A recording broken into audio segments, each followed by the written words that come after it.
warahmatullahi wabarakatuh. Selamat sore pemirsa dimanapun Anda berada. Jumpa lagi bersama saya Salsa Ayu Amelia dalam program BTV Inspiratif. Baik, menemani Anda di rumah, kita kembali akan berbincang-bincang dengan isu-isu terhangat bersama tokoh-tokoh inspiratif yang ada di Provinsi Jambi. Baik, kali ini kita kedatangan tamu spesial, seorang founder Nusantara Coffee ya, dan PT Alko Sumatera Internasional sebagai direktur utama. Luar biasa. Bukan sekali. Direktur utama, direktur operasional internasional. Direktur operasional internasional. Oke, seorang founder juga ya dari Nusantara Coffee ya, Febriansyah. Baik, Kak Febri, bagaimana kabarnya hari Alhamdulillah ini? Sehat, luar biasa. Apa kabar Salsa? Sehat ya? Alhamdulillah Kak, baik sekali. Baik, di tengah pandemi saat ini kita mematuhi protokol kesehatan pemirsa. Dan selanjutnya sebelum menggali lebih dalam siapakah Kak Febri ini dalam perjalanan karirnya sehingga menjadi seorang pengusaha dan juga menjadi founder Nusantara Coffee. Nah, boleh di-share kepada pemirsa Kak profilnya. Oke, perkenalkan saya Febriansyah, berkegiatan di Nusantara Coffee, yaitu sebuah ruang kolaborasi ya, saya lebih menyebutnya, kepada semua industri dan pelaku usaha kopi, khususnya perkopian di dataran tinggi Sumatera dan Jawa serta di luar Jawa. Nah, karena juga kita membawa nama Nusantara. Nah, Nusantara itu adalah nama lain daripada Indonesia. Jadi memang fokus kita itu juga mendorong percepatan kopi di Indonesia. Nah, makanya kita bawa nama Nusantara Coffee. Kemudian juga kita juga menangani di Alko Sumatera Coffee, khususnya untuk mengembangkan proyek-proyek percepatan hubungan internasional, kerjasama, dan juga mendorong ekosistem ya, ekosistem blockchain, ekosistem traceability di Alko Sumatera Coffee yang juga berbasis di Jambi ya, tepatnya di Kayuaro di Kerinci.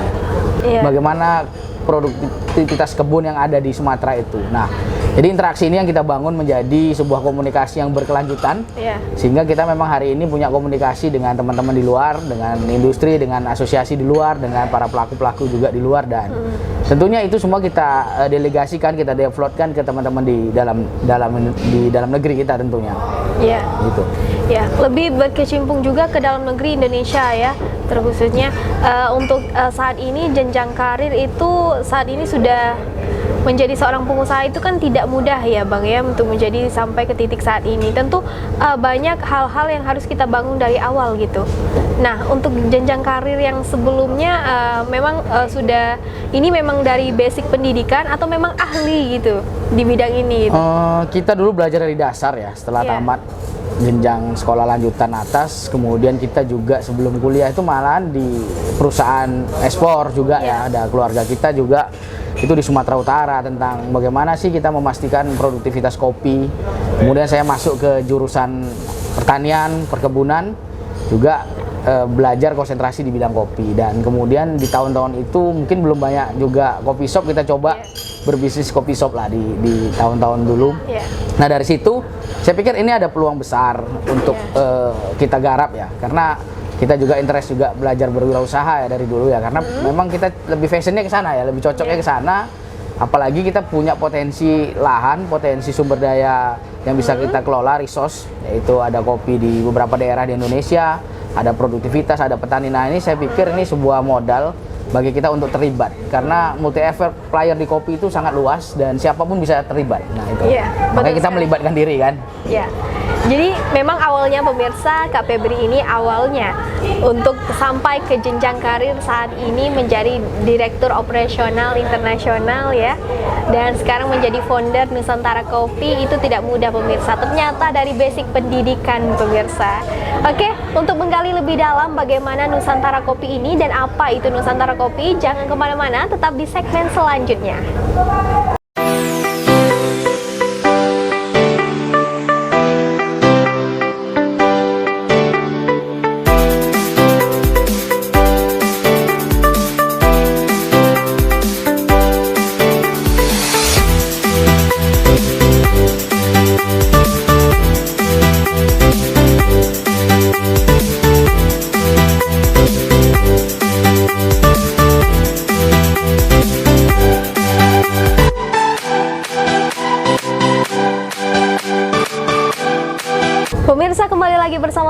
Salsayu Amelia di BTV Inspiratif, masih bersama narasumber kita pada hari ini, Febriansyah. Baik Kak Febri, melanjut obrolan kita sebelumnya tentang kopi dan tentunya perjalanan karir Kak Febri ini sampai ke titik ini. Oke, ngomong-ngomong nih seorang penulis ya. Nah, boleh karyanya apa aja nih? Boleh di-share kepada pemirsa. Kebetulan kita kemarin itu ada program ya dengan Ebert Stiftung ya, sebuah lembaga Jerman juga yang kerjasama dengan Kementerian PMK ya, Sumber Daya Manusia, menginisiasi sebuah buku bersama ya. Dan salah satu kita ada nulis di situ tentang perubahan budaya minum kopi. Wah. Nah, karena saya melihat ada sebuah fenomena dari dulu sampai sekarang, tentunya ada beberapa kebudayaan yang muncul dari kopi.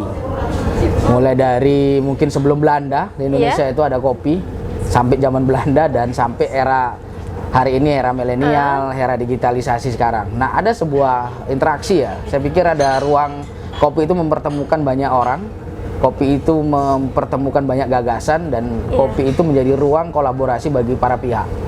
Karena di kopi juga menjadi ruang komunikasi, saya pikir. Iya, benar. Nah, sampai founding father kita juga kan memikirkan negaranya sambil berkopi kan. Nah, saya pikir ruang itu ya. Nah, terlepas dari itu, nah ukurannya adalah bagaimana ini kemudian milenial itu ikut serta mengembangkan kopi.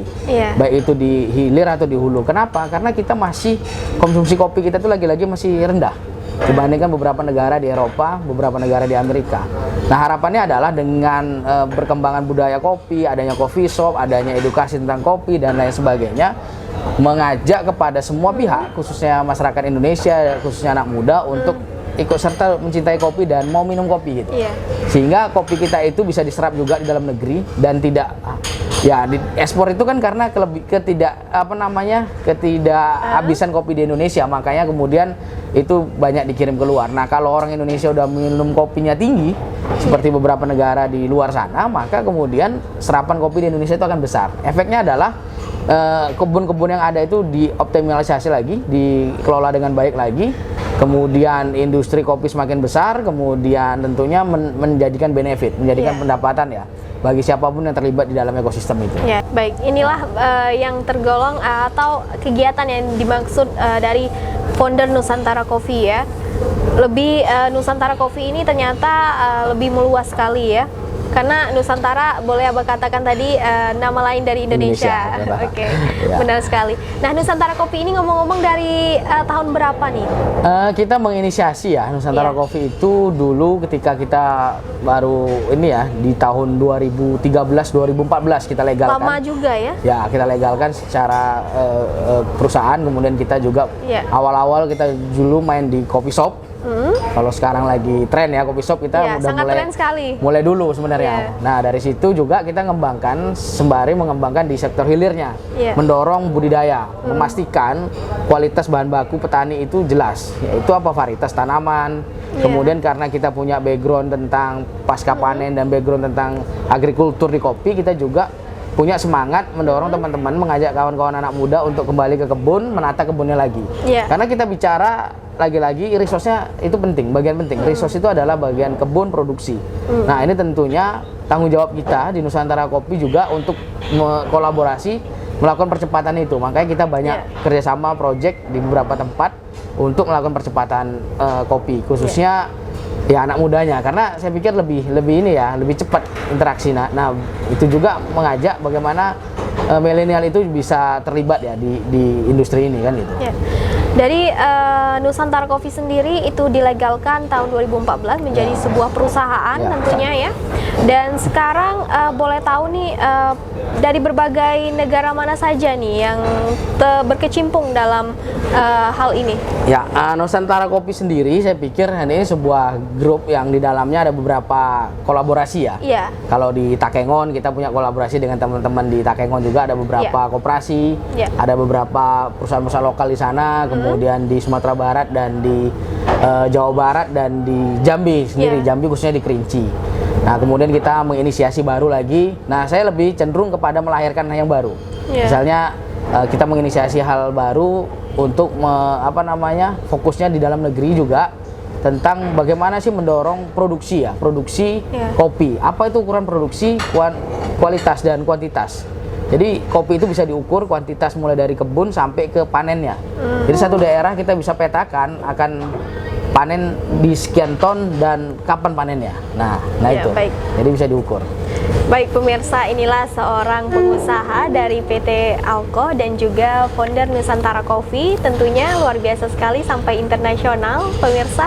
Nah Bang Kak Febri ini juga aktif dalam dunia kopi itu dari sejak pendidikan ya. Basic pendidikannya memang dan sampai sekarang hobi juga ternyata menjadi hobi ya. Keliling-keliling kebun, hobi banget pemirsa. Baik pemirsa, untuk menggali lebih dalam bagaimana Kak Febri kesehariannya selain dari kopi, jangan kemana-mana, tetap di segmen selanjutnya.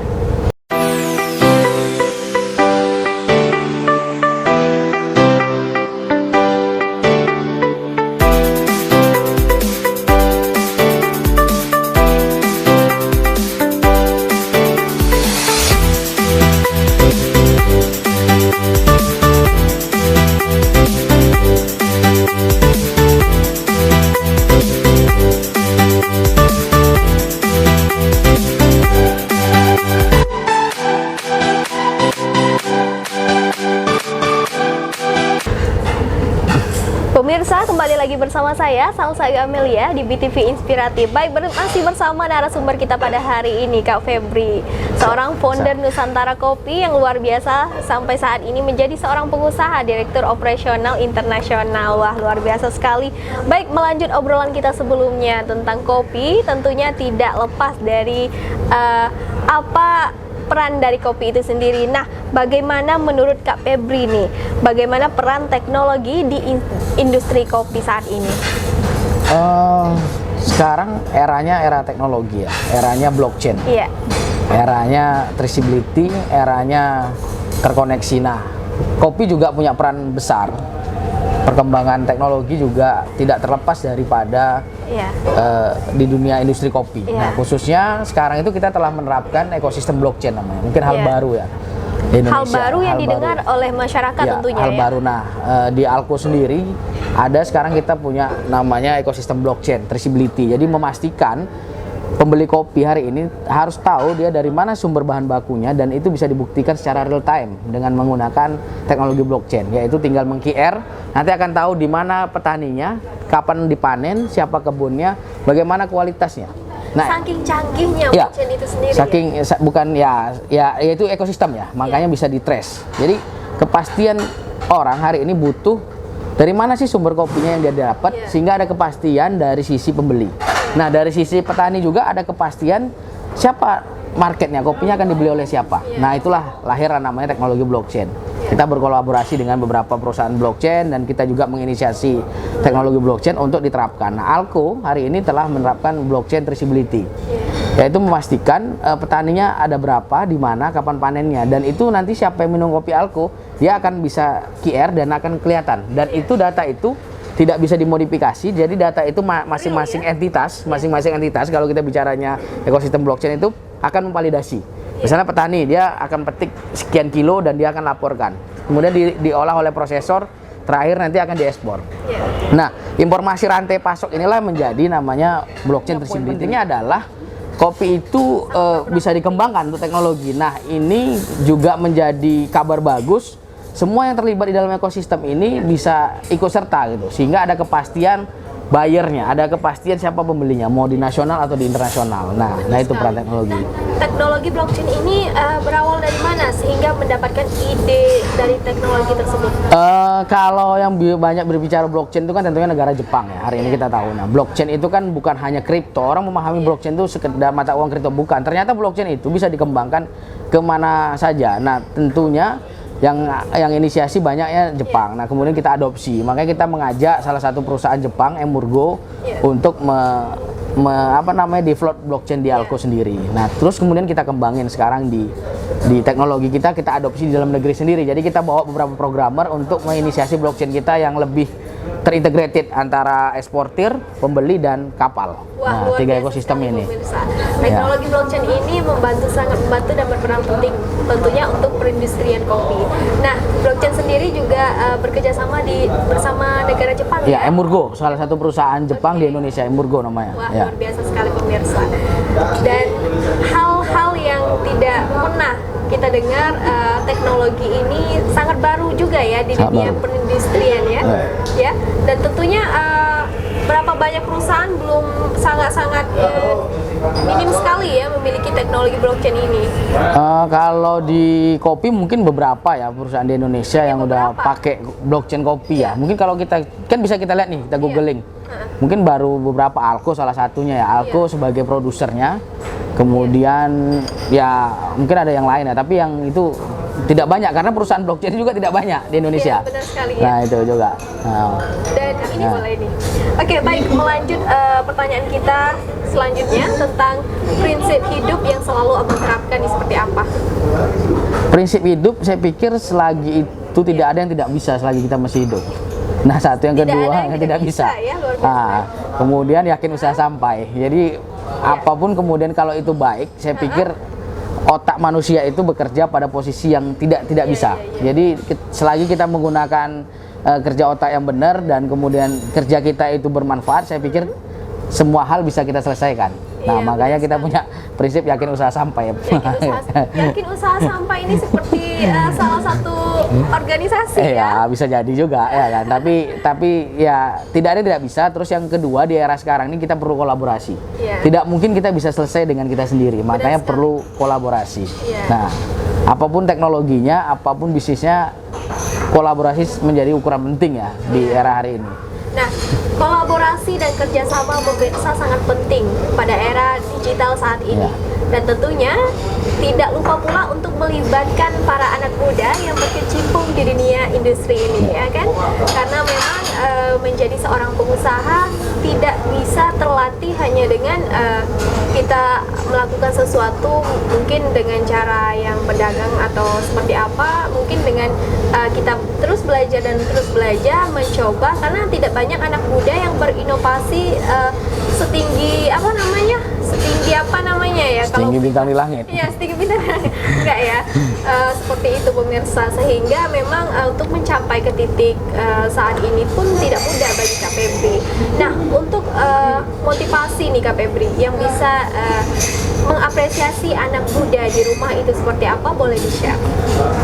Saya pikir sudah saatnya anak muda Indonesia harus berperan, karena memang peran anak muda bisa banyak. Mungkin gagasan kita itu banyak dibutuhkan oleh orang di luar sana yang itu mungkin bisa jadi kita tidak butuh. Nah, itu poin itu. Yang kedua, saya pikir dengan ruang era digital hari ini semua pihak bisa ikut serta. Mau jadi pengusaha, mau jadi petani, mau jadi apapun itu, selagi hal itu baik silakan lakukan. Dan yang penting kita harus bekerja sama, berkolaborasi, dan juga tidak lepas mengadopsi, mengupdate teknologi sehingga memang kita menjadi negara maju. Dan kita punya potensi yang harus kita sadarin bahwasannya kita punya sumber daya yang luar biasa. Tentunya PR-nya adalah bagaimana anak muda ke depannya. Ditambah kita punya bonus demografi yang sangat besar.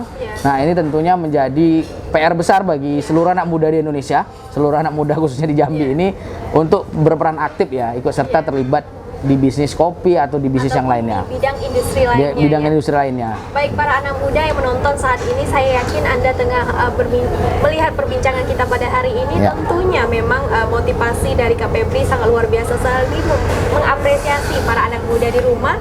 Dan memang anak-anak muda pun harus memiliki inovasi-inovasi terbaru agar tercipta ide-ide baru yang bisa membantu pemerintah tentunya dalam menjalani mengembangkan industri perkopian ataupun industri lainnya, pemirsa.